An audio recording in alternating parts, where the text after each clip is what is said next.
Doutor Lobato, passo-lhe a palavra. Doutora, muito obrigado pela sua pericial participação. A senhora soube explanar de maneira insofismável acerca das medidas de coação, as suas peculiaridades e, sobretudo, os seus aspectos gerais, que são muito importantes para a nossa compreensão e aplicação prática. A aproveitar o ensejo do seu comentário acerca das decretações desnecessárias da prisão preventiva em nosso país, infelizmente, os princípios da proporcionalidade e, sobretudo, o princípio da presunção de inocência são flagrantemente desacatados todos os dias. Isto porque, no momento da aplicação da prisão preventiva, os seus pressupostos eles não são ponderados.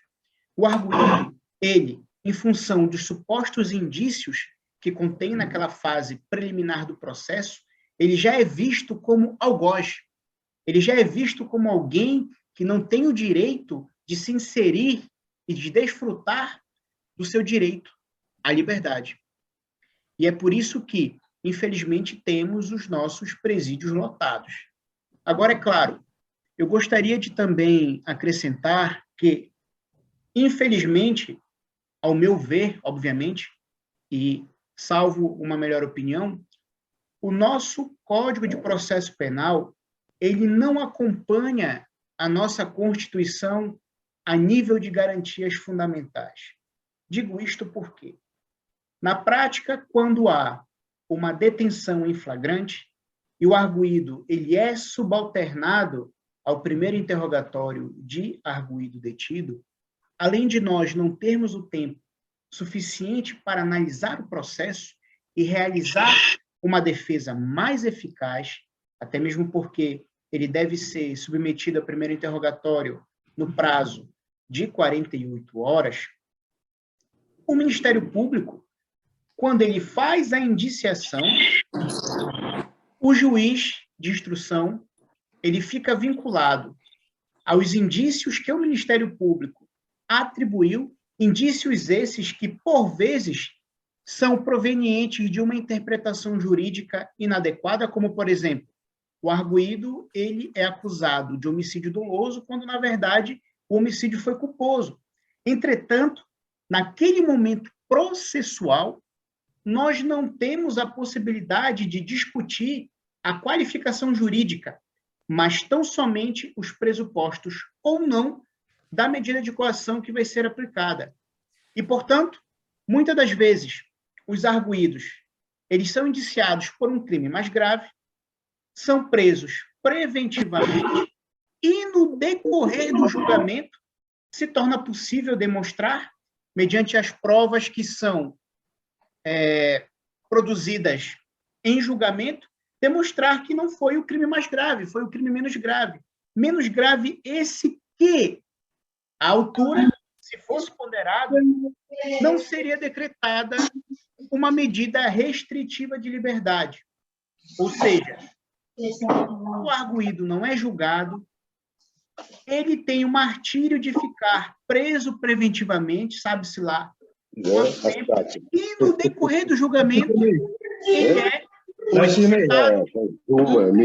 ele é desclassificado e, portanto, tornou-se uma prisão preventiva manifestamente desnecessária.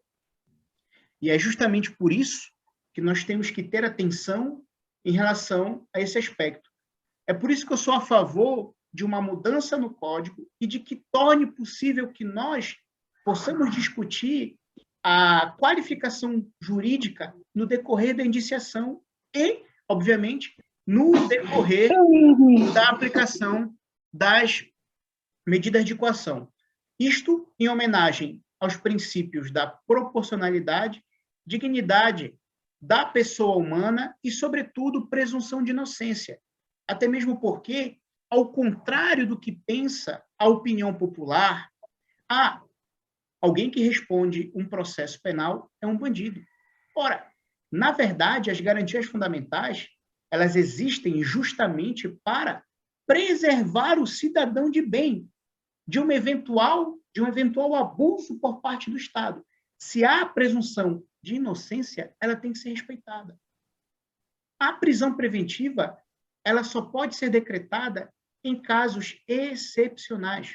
Ora, como a doutora muito bem explorou acerca dos pressupostos positivados no artigo 204 do Código Penal, do Código de Processo Penal, perdão, esses pressupostos, como, por exemplo, o perigo de fuga, ele só pode ser justificado se houver provas contundentes de que o arguido objetivou fugir, como, por exemplo, comprou uma passagem para o estrangeiro. Na prática, muitas das vezes, não há esse perigo e os tribunais estão a justificar prisões preventivas com base nesse perigo e violam de maneira manifesta a presunção de inocência. E muitas das vezes recorremos para a relação e a relação não nos dá razão e este indivíduo fica preso preventivamente, ficando com este estigma eterno, sendo submetido a esta infâmia e muitas das vezes, no final do processo, conseguimos elucidar que ele não praticou esse crime, que a prisão preventiva não era necessária, mas, infelizmente, o sistema se equivocou. E é por isso que todos os dias nós temos que lutar por um sistema processual penal garantista e tirar da nossa ótica de que alguém que responde a um processo penal é um bandido e deve ser punido e etc. É justamente esta visão que torna o nosso sistema obscuro, que torna o nosso sistema totalmente deficiente. Muito obrigado, doutora, pela oportunidade. Eu é que agradeço. Eu é que agradeço a oportunidade que me deram e estou absolutamente disponível para o que entenderem necessário. Se alguém tiver alguma questão, se alguém quiser participar, esse é o momento e fiquem à vontade.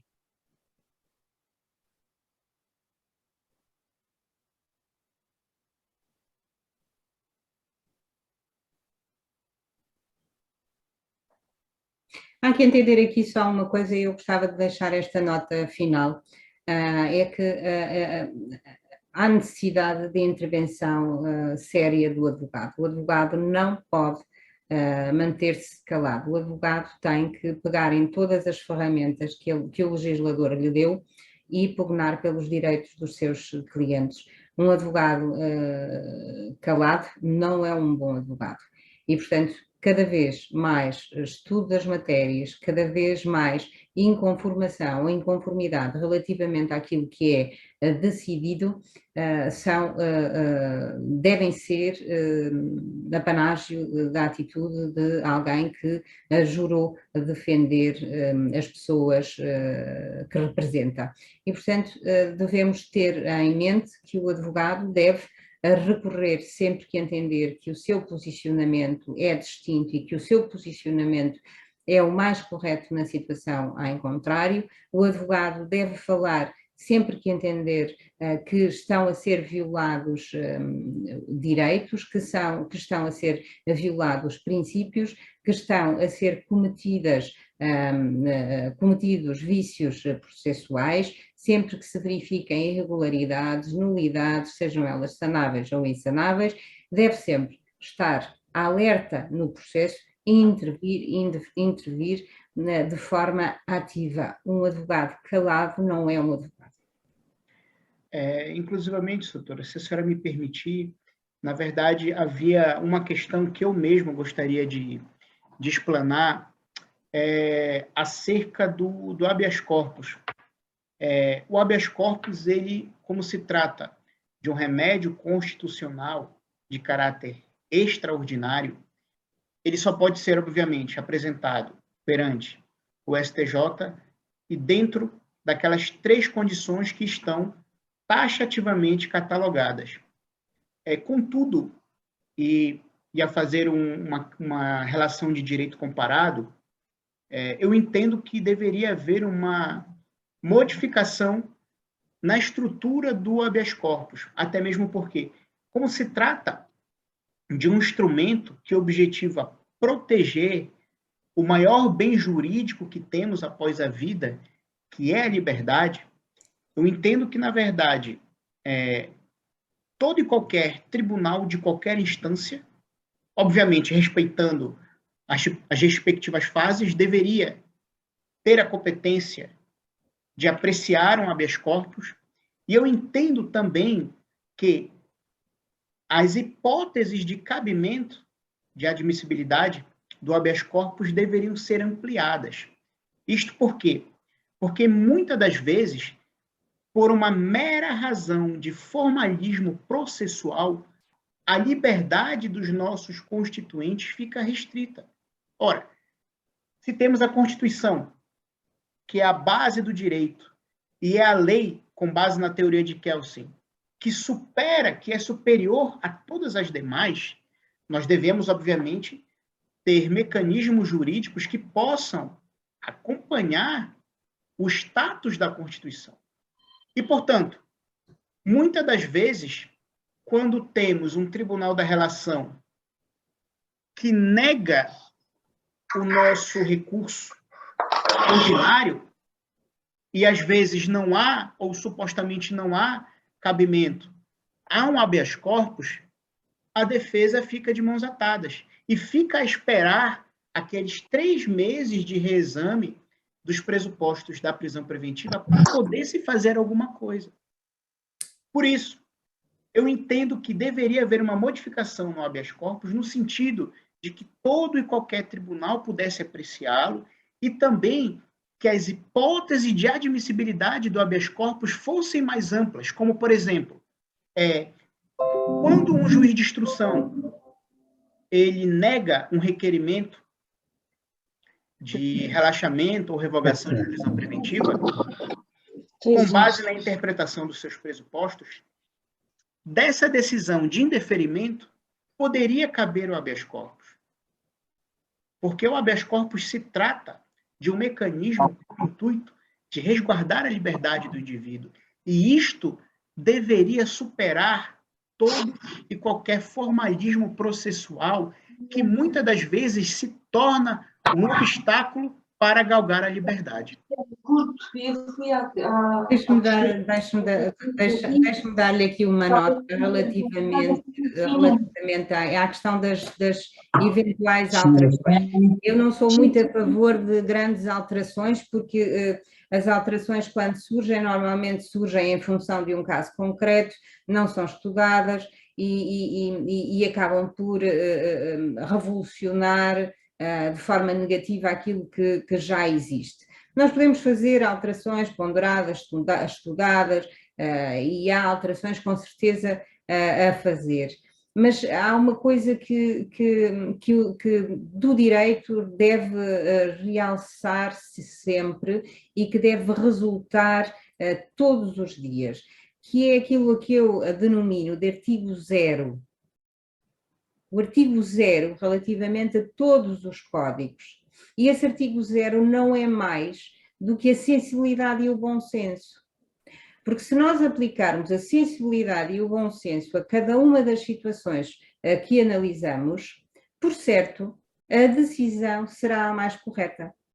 E, portanto, isto para lhe dizer que, independentemente das alterações que possam acontecer, irão acontecer com certeza e acontecem com bastante frequência, se tivermos em atenção que o direito é o espelho da sociedade, ou deve ser o espelho da sociedade, e que a sensibilidade e o bom senso devem nortear a vida em sociedade, responderemos quase na generalidade, ou seja, quase em 100% das situações, corresponderemos numa decisão que é uma decisão correta, que é uma decisão ponderada e que é a decisão certa, sensibilidade e bom senso. Pois, doutora, realmente a senhora tem razão nesse aspecto. Contudo, muitas das vezes enfrentamos juízes muito arbitrários, Eu já tive oportunidades em estar em debates instrutórios, obviamente não vou falar qual tribunal e qual juiz, mas no momento da leitura da sentença da decisão de pronúncia, o juiz afirmou categoricamente, em bom tom, que o arguido seria condenado se não tomasse jeito. Portanto, eu entendo que essas modificações na estrutura processual, em homenagem ao princípio do contraditório e de todas as garantias constitucionais, se fariam necessárias justamente para combater o arbítrio desses juízes que, investidos de uma toga e um martelo, entendem ou se acham na qualidade de semideuses. E muitas das vezes, essas arbitrariedades, motivadas por razões escusas, elas refletem diretamente em nosso meio social, nomeadamente para quem responde a um processo penal. Portanto, o nosso sistema, ele dentro da utopia se torna perfeito, entretanto, ele acaba por ser falho na prática quando é instrumentalizado por pessoas que, infelizmente, não zelam pela axiologia da nossa Constituição. Então, é justamente por isso que eu entendo que determinadas modificações no sistema processual se fariam necessárias, como, muitas das vezes, as medidas de coação, elas são aplicadas no início do processo, no início do inquérito, com base em uma indiciação manifestamente equivocada. Entretanto, eu só posso discutir esses indícios, essa qualificação, após o oferecimento da acusação em sede de requerimento de abertura de instrução. E até lá encontra-se um inocente restrito do seu direito à liberdade, e em decorrência disso, com traumas que o marcarão perpetuamente. E é justamente com base nessa preocupação que eu entendo que o espírito do legislador ordinário, ele deveria se modificar e estar em mais harmonia com os nossos preceitos constitucionais, como o contraditório e, sobretudo, a presunção de inocência. Eu diria que nós temos bons e maus profissionais em todas as áreas. Eu diria que temos bons magistrados do Ministério Público, maus magistrados do Ministério Público, bons magistrados judiciais, maus magistrados judiciais, bons advogados, maus advogados. E, portanto, nesta teia, obviamente, às vezes acontecem situações que não são as melhores, pese embora a obrigação que existe para aquele que veste uma beca, sem desprimor da obrigação que têm os advogados para com os seus constituintes. Bom, doutora, muito obrigado por aceitar esse convite.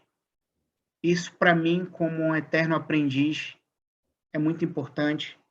Gostaria de fazer um comentário pessoal à sua iniciativa em fazer essas conferências, porque isso é muito importante para o nosso engrandecimento, tanto profissional quanto pessoal. São pessoas como a senhora que fazem a diferença na advocacia, que é uma profissão tão nobre, contudo tão desvalorizada, e são pessoas com a sua iniciativa que nos fazem ter mais esperança de que dias melhores virão. Muito obrigado por aceitar esse convite. Eu desejo que Deus lhe abençoe fortemente. Mando um abraço para minha esposa, que está nos assistindo, apesar de ela estar aqui do meu lado. E é isso, doutor. Espero que um dia, muito brevemente, nós possamos estar novamente reunidos para tratar de outro tema qualquer. E o que a senhora precisar da minha parte, seja o que for, saiba que a senhora está muito à vontade. Muito obrigado. Muito obrigada, doutor Manuel. Muito obrigada, doutora Ara Neri. Obrigada pela gentileza do convite e muito obrigada pelas palavras que sinto não sou merecedora, mas na mesma agradeço a sua atenção e a forma amiga como me recebeu aqui. Estou obviamente disponível sempre para os doutores. Obrigado, doutora. Fique com Deus. Fique com Obrigado Deus. pela participação Obrigada. de todos. Um grande Obrigada. abraço. Obrigada.